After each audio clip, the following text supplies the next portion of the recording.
साथियों, हमारा विषय पातंजल योग दर्शन के साधना पाद के 35वें सूत्र पर चल रहा है। तो आज समझेंगे इस सूत्र में पातंजलि ऋषि हमें क्या गहरा सूत्र दे रहे हैं और उसकी क्या गहरे अर्थ हैं। अंदर जो वाइब्रेशन हमारे थॉट प्रोसेस है, जो हमारे थॉट की वेव से हैं, हमारी विचार तरंगे हैं, वो दूसरों को प्रभावित करती हैं। आपने देखा होगा कोई भी बुरे से बुरा व्यक्ति किसी ना किसी के लिए बहुत अच्छा होता है और कोई अच्छे से अच्छा व्यक्ति भी किसी के लिए बहुत बुरा हो सकता है।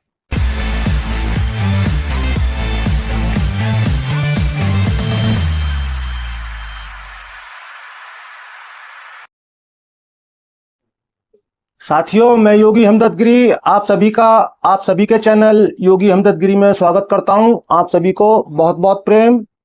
साथियों, हमारा विषय पातंजल योग दर्शन के साधना पाद के 35वें सूत्र पर चल रहा है। तो आज समझेंगे इस सूत्र में पातंजलि ऋषि हमें क्या गहरा सूत्र दे रहे हैं और उसकी क्या गहरे अर्थ हैं। पहले समझते हैं सूत्र को, फिर समझेंगे उसके प्रत्येक शब्द को हिंदी में। अहिंसा प्रतिष्ठायाम निधो वैर त्यागः। तो साथियों, इसके प्रत्येक शब्द को समझते हैं। अहिंसा, किसी भी प्रकार की हिंसा का पूरी तरह से त्याग कर देना, शारीरिक रूप से, मानसिक रूप से, वाचिक रूप से। आगे कहते हैं प्रतिष्ठायाम, जब ये अहिंसा का गुण पूरी तरह से स्थापित हो जाता है, तस्य निधो, यानी उसके समीप, यानी सानिध्य में। किसके सानिध्य में? अहिंसा के सानिध्य में। और अंत में वैर त्याग, यानी पूरी तरह से शत्रुता का भाव, शत्रुता के विचार पूरी तरह से निकाल देना, हटा देना। तो उनके आसपास रहने वाले लोग भी मन से शत्रुता का भाव खत्म हो जाता है, उनके मन से भी।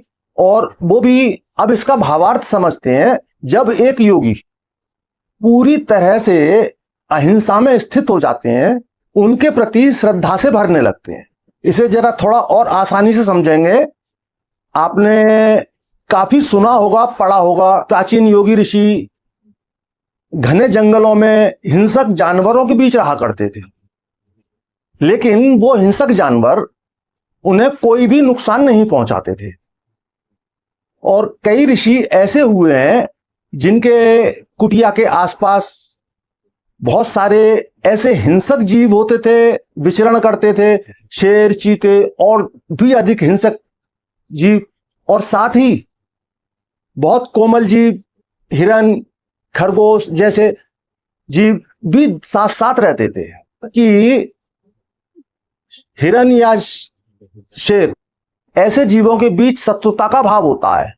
मात्र एक योगी, एक ऋषि के अंदर अहिंसा का भाव होने से वातावरण बिल्कुल पूरी तरह ऐसा रहता था कि वहां पर उनके औरा क्षेत्र में कहीं भी कोई हिंसक तत्व स्थिर नहीं रह पाता था।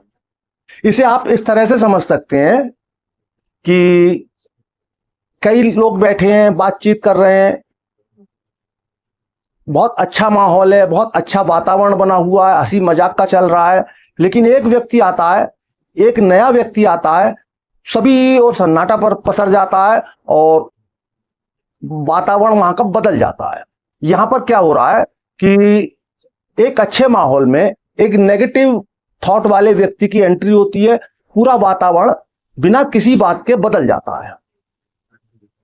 वहीं पर ऐसा भी देखा होगा आपने कि बहुत उदासीन माहौल है, कुछ लोग बैठे हैं, कोई बहुत ज्यादा अच्छा विषय नहीं चल रहा है, उदासी भरी बातें चल रही हैं, ढीली ढीली बातें चल रही हैं, कोई उत्साह, कुछ वो नहीं है। एक व्यक्ति आता है और उसके आने से पूरे वातावरण में एक उत्साह भर जाता है और एक प्रेममय, एक आनंदमय स्थिति बन जाती है। इसको आप ऐसे भी समझ सकते हैं, अगर आप मात्र एक मिर्ची को जला दें तो उससे वातावरण कितना दूषित होता है। उसी प्रकार एक देशी घी का दीपक जला देने से वातावरण कितना शुद्ध होता है, इसको आप भली भांति जानते हैं। तो ऐसा क्यों होता है? ऐसा होने का कारण हमारे अंदर जो वाइब्रेशन, हमारे थॉट प्रोसेस है, जो हमारे थॉट की वेव्स हैं, हमारी विचार तरंगे हैं, वो दूसरों को प्रभावित करती हैं। आपने देखा होगा कोई भी बुरे से बुरा व्यक्ति किसी ना किसी के लिए बहुत अच्छा होता है, और कोई अच्छे से अच्छा व्यक्ति भी किसी के लिए बहुत बुरा हो सकता है। तो यहां पर क्या हो रहा है, यहां पर जो भी हमारे अंदर थॉट वेव्स, विचार तरंगें चलती हैं, वो सामने वाले को प्रभावित करती हैं। पिछले उदाहरणों से आप समझे होंगे कि हमारी विचारों की तरंगें, माइंड वेव्स, थॉट वेव्स दूसरे व्यक्ति को प्रभावित करती हैं। इसी तरह जब हम किसी व्यक्ति के विषय में एक अच्छी भावना, एक अच्छे विचार, एक पवित्र भाव रखते हैं, तो वो उससे प्रभावित होते हैं। वहीं हम किसी के बारे में बुरे विचार रखते हैं, दुष्टता रखते हैं, नेगेटिव सोच रखते हैं, तो वो नेगेटिव सोच हमें नहीं पता होता, लेकिन वो नेगेटिव थॉट्स दूसरे को प्रभावित कर रहे होते हैं। तो जैसा हम विचार अपने अंदर से प्रेषित करते हैं, वैसा ही वातावरण बनता है, वैसे ही विचार दूसरे व्यक्ति के हमारे प्रति बनते हैं। अगर हम पूरी तरह से अहिंसात्मक हो जाएं, पूरी तरह से अपने मन को शांत कर लें, तो कोई कारण नहीं है किसी के मन में हमारे लिए कोई बैर या दुश्मनी हो। दुश्मनी या बैर होने का कारण हमारे मन में, हमारे विचारों में चल रहा है। हमारे विचारों में जो नेगेटिव थॉट्स चल रहे हैं, जो विचार चल रहे हैं, हम किसी के बारे में कुछ गलत सोच रहे हैं, वो गलत उस तक पहुंचता है। स्पष्ट रूप से उसे भी समझ नहीं आता, लेकिन उसके माइंड को, उसके व्यवहार को वो प्रभावित करता है।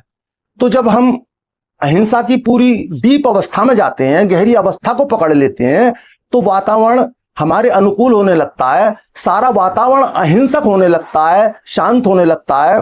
आपने पढ़ा होगा महावीर गांधी जैसे महान लोगों के पास, ऐसे अहिंसक आत्माओं के पास हिंसक आत्माएं भी पूरी तरह शांत हो जाती थी। जैसे आपने वाल्मीकि के बारे में सुना होगा, जो कि एक हिंसक डाकू थे। अंगुलमाल के विषय में सुना होगा, बहुत ही हिंसक व्यक्ति थे, जो कि लोगों को मार मार के उंगलियों की माला बना के गले में धारण किया करते थे, इसीलिए नाम उनका अंगुलमाल था। वो भी एक महान आत्मा के संपर्क में आने से, वाल्मीकि जैसे हिंसक व्यक्ति, अंगुलमाल जैसे हिंसक व्यक्ति, अहिंसा में स्थापित व्यक्तियों के, आत्माओं के संपर्क में आने के कारण वो भी अहिंसक हो गए और उच्च अवस्थाओं को प्राप्त हुए, जो कि आप जानते हैं। तो साथियों, पिछले विषय में आपने यम नियम को समझा, इस विषय में, इस सूत्र में आप अहिंसा को ठीक से समझ पाए होंगे। मैं आपको ठीक से समझा पाया हूँ। फिर भी समझने में या समझाने में कहीं कोई चूक हुई हो, तो आप जो भी आपके शंका समाधान है, अपने कमेंट आप कमेंट बॉक्स में लिख सकते हैं। मैं सभी के जवाब देता हूं। और साथियों, अधिक से अधिक सब्सक्राइब करें, लाइक करें, शेयर करें। और आप हमेशा भौतिक जीवन में सभी कुछ अचीव करते हुए, आनंद भरी स्थितियों को जीते हुए, आध्यात्म के गहरी गहरे स्तरों को छुएं, गहरी गहरी समाधियों को जानें, गहरे गहरे शिखरों पर ऊंचे ऊंचे शिखरों को प्राप्त करें। इसी अभिलाषा और कामना के साथ आप सभी को बहुत बहुत प्रेम।